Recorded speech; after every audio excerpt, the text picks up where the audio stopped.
नमस्कार दोस्तों, स्वागत है आपका हमारे YouTube चैनल संजय पिपराई में। और आज हम बात करने वाले हैं सागर जिले के एक और ऐतिहासिक फोर्ट गढ़पहरा फोर्ट के बारे में। और यह किला सागर मुख्यालय से 10 किलोमीटर की दूरी पर झांसी 4 लेन हाईवे के पास एक पहाड़ी पर बना हुआ है।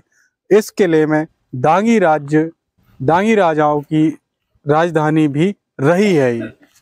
और यहाँ पर ऐसा सुना है हमने और कहीं कहीं पढ़ा भी है हमने कि इस किले का जब नींव रखी गई थी तो यहाँ के जो राजा थे गोरख शाह, उन्होंने 7 घोड़ों की बलि देकर इस किले की नींव को रखा था। ये बड़ा ही सुनने में अजीब तथ्य लगता है कि 7 घोड़ों की बलि देने के बाद इस किले की नींव को रखा गया था।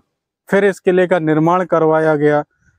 इस किले का निर्माण करवाने का उद्देश्य यह था कि आसपास के जितने भी राज्य थे, उन राज्यों की सेना यहाँ से होकर गुजरती थी, तो उन सेनाओं पर नजर बनाए रखने के लिए, क्योंकि ये एक ऊंची पहाड़ी है जिससे चारों ओर दिखता है और इसी के चारों ओर से रास्ते भी गुजरते हैं, तो उन रास्तों पर नजर बनाने के लिए इस महल का निर्माण करवाया गया था। इस महल में एक शीश महल भी बना हुआ है जो चारों तरफ से खुला हुआ है, जो हम आपको आगे वीडियो में भी दिखाएंगे। और सबसे बड़ी बात यह है कि फिर कुछ समय इस किले पे गौड़ वंश का भी राज रहा, क्योंकि बुंदेलखंड और गौड़ राज्य की सीमा यहाँ से लगी हुई थी उस समय। तो ये एक बॉर्डर भी था, तो बॉर्डर के उस हिसाब से यहाँ पे ये किले का निर्माण करवाया गया, जहाँ से उस उस तरफ की सीमा की जो सेना थी उस पर नजरें बना के रखी जाती थी। क्योंकि यहाँ से जो ओरछा के किले के जो बुंदेला राजा थे जिन्होंने वहां पर राज किया, उनकी सेना का भी यहीं से आना जाना होता था। तो दोनों से राज्यों की सीमाओं पर इस चेक पोस्ट के रूप में इस फोर्ट का निर्माण करवाया गया था। तो चलिए दोस्तों, मैं अब आगे आपको और वीडियो में दिखाता हूँ क्या क्या यहाँ पे है और कितने राजाओं ने लगभग यहाँ पे शासन किया हुआ है। तो दोस्तों, अभी आप देख सकते हो मेन गेट से जैसे ही किले के अंदर जाओगे तो रास्ते का नज़ारा कुछ इस प्रकार होगा। आसपास में काफ़ी हरे भरे पेड़ खड़े हुए हैं और अभी आप देख सकते हैं सामने शीश महल भी दिखने लगा है और काफ़ी ऊंची पहाड़ी है ये। इस पहाड़ी के दूसरे छोर पर से जब हम नीचे की ओर देखते हैं तो यहाँ पे हमें आर्मी रेजिमेंट बना हुआ दिखता है। आप देख सकते हैं आर्मी रेजिमेंट की कितनी प्यारी बिल्डिंग बनी हुई है और फॉरेस्ट एरिया में ये बिल्डिंग बनी हुई है, जो कि सागर से 10 किलोमीटर की दूरी पर है। तो अभी दोस्तों हम चलते हैं आगे शीश महल के अंदर। तो अभी हम शीश महल के अंदर आ चुके हैं। देखिए मित्रों, शीश महल की कितनी ऊंचाई, 4 मंजिला ऊंचाई है इसकी। और ये यहाँ पर लाल जो तौलिया साफा बांधा हुआ है, ये यहाँ पर गार्ड साहब बैठे हुए हैं और ये इस कोने पर हमारे साथी कमरजीत भाई बैठे हुए हैं। तो आप देख सकते हैं मित्रों के आज से पहले भी डिजाइन को कितना महत्व दिया जाता था और ये डिजाइनें किसी फर्मा से नहीं बनाई गई हैं। उसी पत्थर पे टाँकी हथौड़ा छेनी से काट के ये डिजाइनों को तैयार किया गया है। साथ ही आप देखेंगे छत की डिजाइन जो बीच गुम्मत में लगाई हुई है, कितनी प्यारी डिजाइन है। काफ़ी मेहराब, बहुत ही रोचक देखने वाली चीज़ें हैं। इससे पता चलता है कि आज जो हम डिजाइनें देख रहे हैं वो आज। दोस्तों, आप देख सकते हो अभी हम गढ़पहरा के महल के आगे खड़े हुए हैं और अभी मैं महल के अंदर लेके जाने वाला हूँ और महल को आपको घुमाने वाला हूँ। तो आप आइए दोस्तों, मेरे साथ चलते हैं गढ़पहरा महल के अंदर।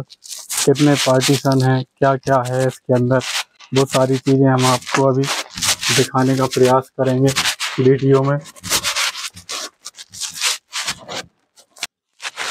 अभी आप देख सकते हो मैं महल के अंदर खड़ा हुआ हूँ और ये महल का नज़ारा है।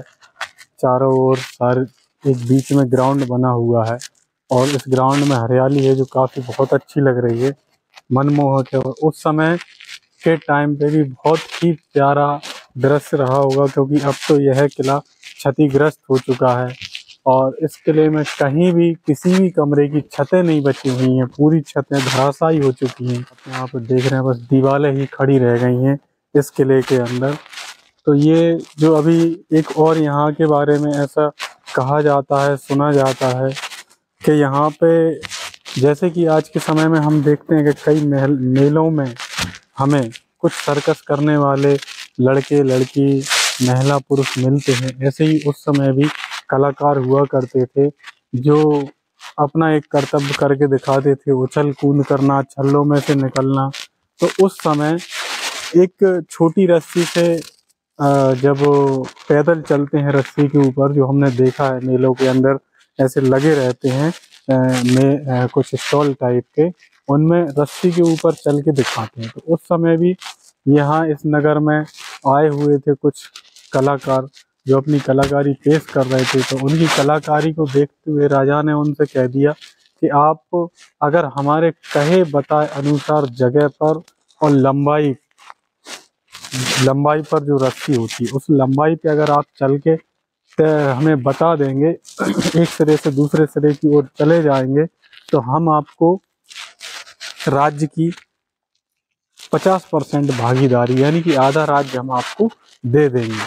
तो इस चीज़ को रानी ने स्वीकार नहीं किया। रानी को पता था कि वो कलाकार हैं, वो ऐसा कर सकते हैं, लेकिन राजा के आगे रानी की चली नहीं और रानी के मना करने के बाद भी राजा ने प्रतियोगिता लगवाई और उस प्रतियोगिता में आप देख सकते हैं इसी ग्राउंड के अंदर वो प्रतियोगिता करवाई होगी, क्योंकि यहाँ काफ़ी अच्छा स्पेस है और ऊंचाई है। तो यहाँ पर रस्सी एक जगह से दूसरी जगह की ओर रस्सी बांध के और उन कलाकारों से कहा गया कि अब आप इस रस्सी से हमें चल के दिखाइए। तो उन कलाकारों में कलाकार की जो मिसेज थी, पत्नी थी, वो रस्सी पे चलना शुरुआत करती हैं। तो एक सिरे से चलते चलते वो आधे सिरे पर पहुंच जाती हैं। तो जैसे ही रानी को इस बात का एहसास होता है कि इन्होंने रस्सी पे 50% दूरी तय कर ली है, अब इनका लगभग पूरी रस्सी को गुजरना, शर्त को पूरी करना तय है। तो अब उन्हें यह खतरा दिखने लगा था कि अब हमारे राज्य की आधी जो सीमा है वो इनको देना पड़ेगी। तब रानी ने बड़ी ही चालाकी और चतुरताई से उस रस्सी को कटवा दिया गया, जिस कारण वह महिला कलाकार जो थी वो ऊंचाई से नीचे गिर गई थी और गिरने के बाद वो काफ़ी जख्मी हो गई थी और उसके बाद वो उनकी जान भी चली गई थी। लेकिन मरने से पहले उन्होंने एक श्राप दी कि तुमने हमारे साथ धोखा किया है, राज्य ना देने की वजह से आपने रस्सी कटवा के हमें यहाँ से गिरवा दिया। तो उसने उस समय राजा को श्राप दी कि मैं श्राप देती हूँ, आज के बाद तुम्हारा राज्य जो है वो ध्वस्त हो जाएगा, तुम्हारा राजपाट नहीं रहेगा।